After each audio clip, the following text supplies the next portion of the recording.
Hi everyone, Anna-Mari Kuvaja here. I'm here to do you a little watercolor demo. It is something that I've been asked to do a couple of times with a narration, so I thought why not? I'm aiming to use this photograph that you see on the left as my reference, but because today happened to be boring lighting, I'll try to change it and maybe make it a little bit more interesting than it is in the photo. I'm starting the image by using an orange color pencil that is water resistant. It will blend beautifully with watercolor and it will not smudge like the traditional pencil would. Orange seems to work quite well often and it shows through nicely at the end. I'm setting up the composition roughly in places with the pen. I try to get most important subjects somewhat correct in proportion, like the foreground tree, and just make some suggestions of the other trees.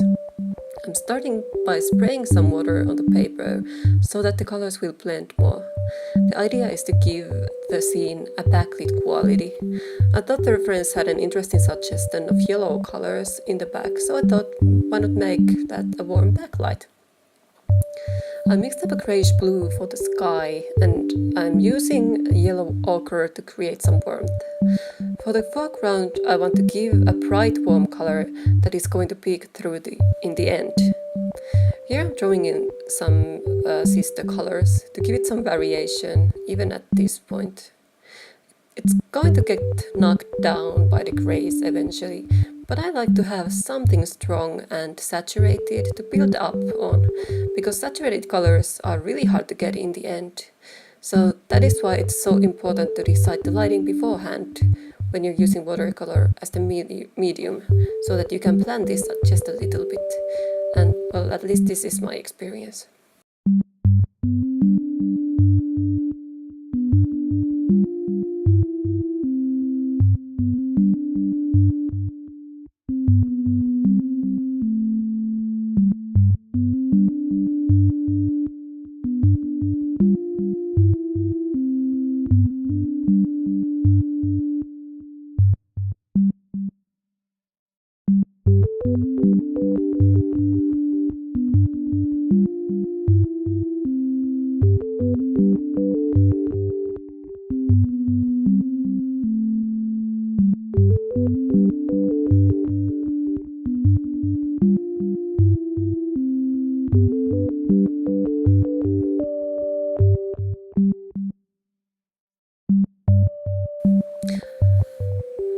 I really love this translucent orange and I almost never remember to use it, so I just create the shapes with it to make a bright backlit accent for the trees.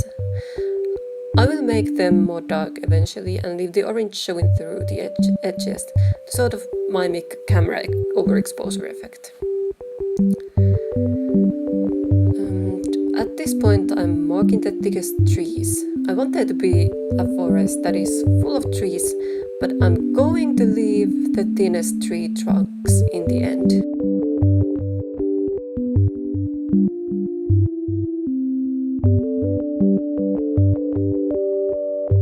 I'm actually using a water brush pen to create the thinnest lines, because I found it to be more precise than my current brush setup. I don't really have a brush that can create such thin lines. And it was really a pleasant surprise to see that the water brush pen does a good job in doing that.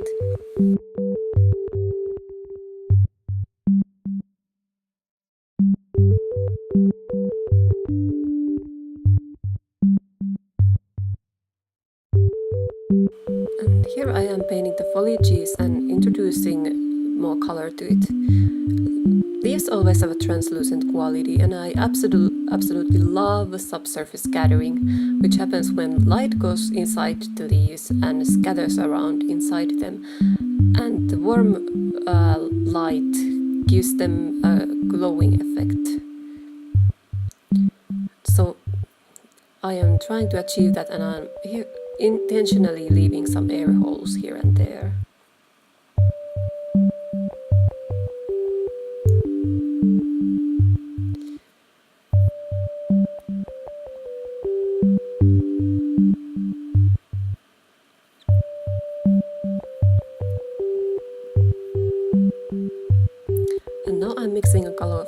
make some dark accents even at this point. I'm drawing in them to just get my value composition more in place.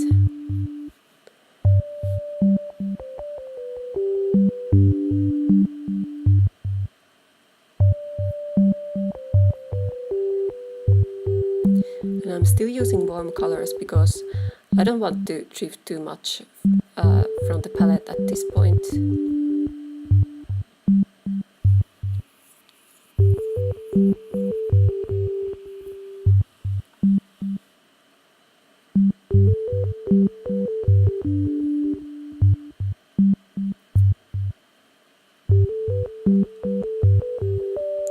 I'm mixing the green now, and I'm trying to keep the green in the same family as the yellows, because if I was using too cool green at this point, it might be a bit too challenging and I might mess up my color palette.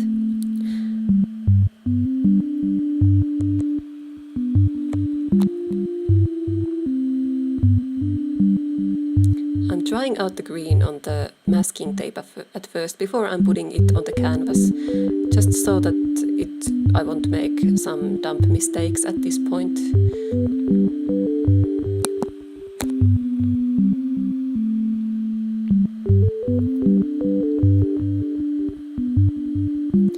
And I'm mixing more water with the greens that are in the background, just so that it will be a bit more translucent. And for the foreground, I'm mixing a bit more opaque green. And all this is to create that backlight quality and also to make a little bit gradient-like feel to it. So the gradient will be that there's a darker green on the foreground and a lighter green on the background. And those gradients often give a lot of depth to the image.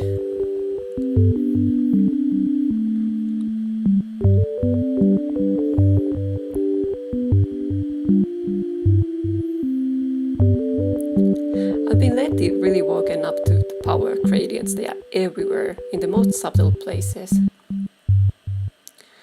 Now I'm putting in more darks to give the image a bit more depth, and I'm still staying on the warm side. And now I don't always use this process, like going from light to dark, because it can feel quite natural to do that with watercolors, but it's good to not get stuck on too many rules, because every watercolor sketch can need their own process, or that's at least my opinion.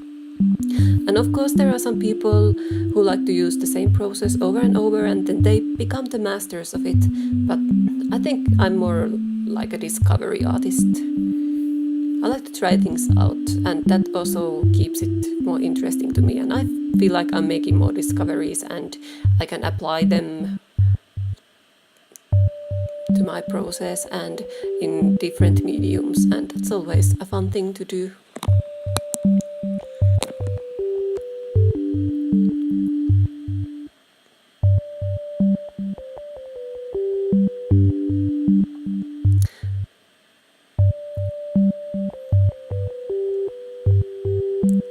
I thought I maybe went a little bit overboard with the green, so I'm just putting in some more oranges back to the image. Because if you look at the reference, there's this white brown area, so I'm trying to get a little bit of that to my image too. And then I'm putting some more green to the parts of the trees that have overlapping foliage, because the leaves the foliage will be more dark from those points.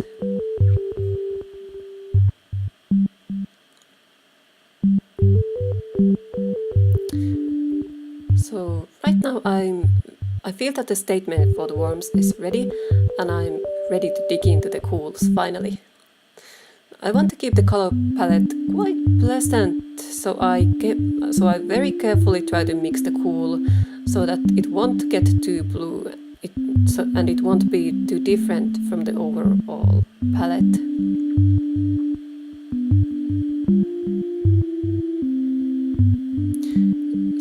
like to use this analogous color scheme.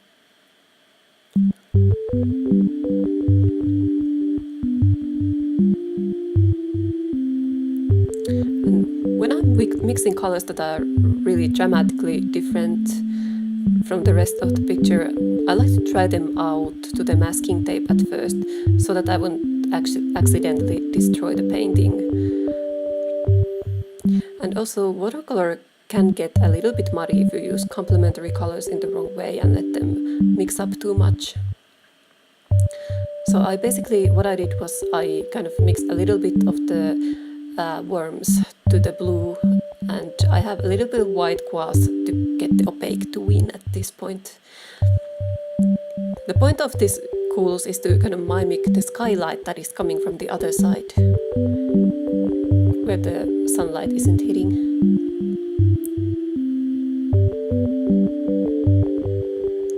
Basically, I'm imagining that it's more on the foreground and then on my side of the foliage.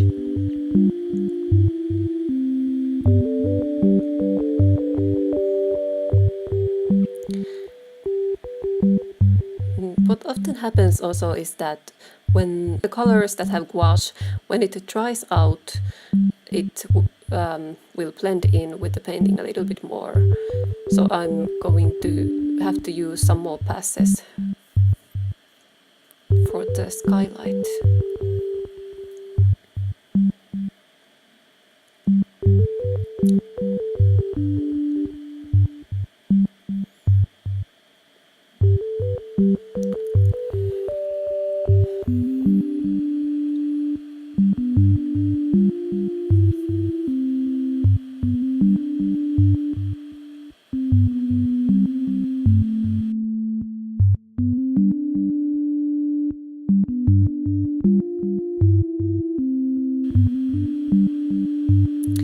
And now it's time for some thinner lines, so I'm mixing some darker tones with my water brush and creating dark accents with it.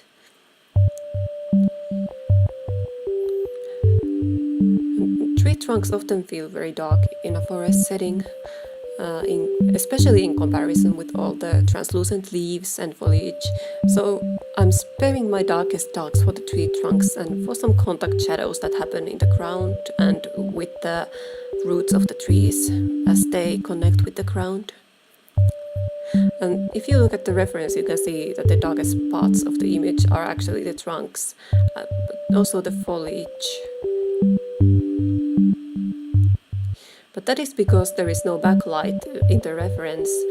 So if I want to make my image more believable, I have to take in consideration the translucency of the leaves. And that means that they will be actually quite a bit lighter than they are in the reference.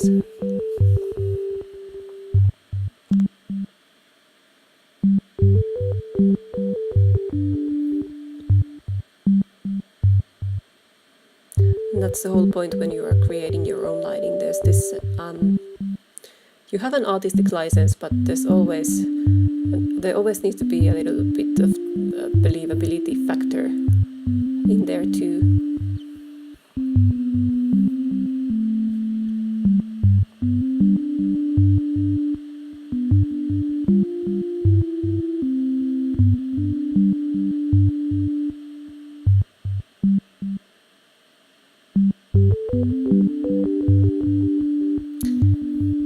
Now I'm ready to put some dirt and leaves to the ground now. And it's an important step to increase the depth of the image. The leaves will be bigger and more defined in the foreground, and as they get further back they will be smaller and they will be more grouped.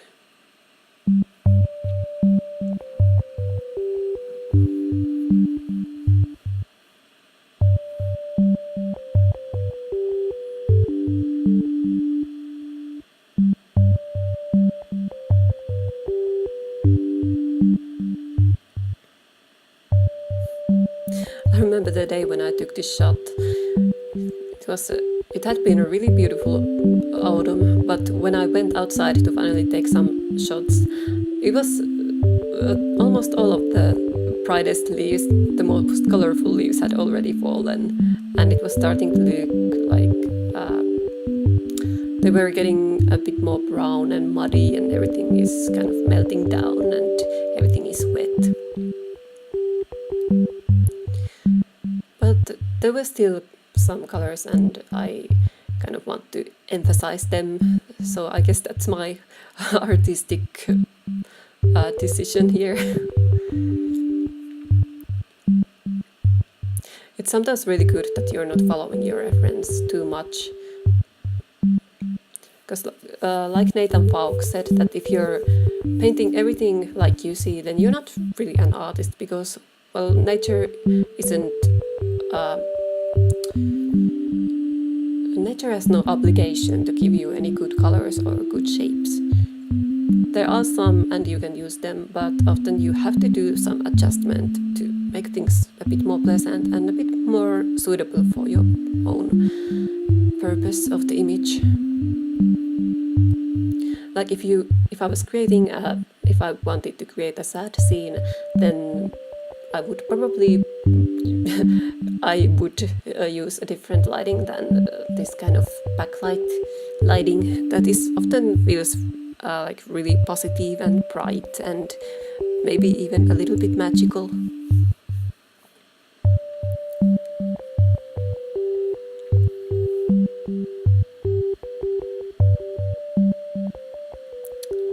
And looks like I'm almost done here, and now I'm just putting in some more indication of foliage here and there, just because the ground was a little bit too grouped, like everything was blending together a bit more than I was hoping for. And I want some more chaos and breaks here and there to make the ground more interesting and make it look more like it's actually a ground that has foliage and branches and straws and things like that.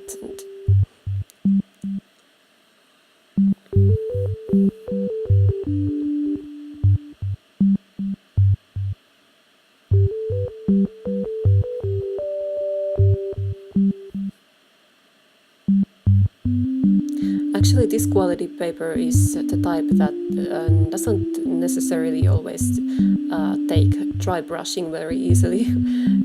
It can be really beautiful when you're mixing up gradients and using a lot of water, but sometimes it gets a bit too blended when you're trying to get opaque. And here we go, I'm taking off the masking tape, and here's the painting properly scanned. I hope you enjoyed this little video about painting from reference and applying lighting knowledge to make your own adjustments. If you enjoyed it, please subscribe, and I hope I see you around.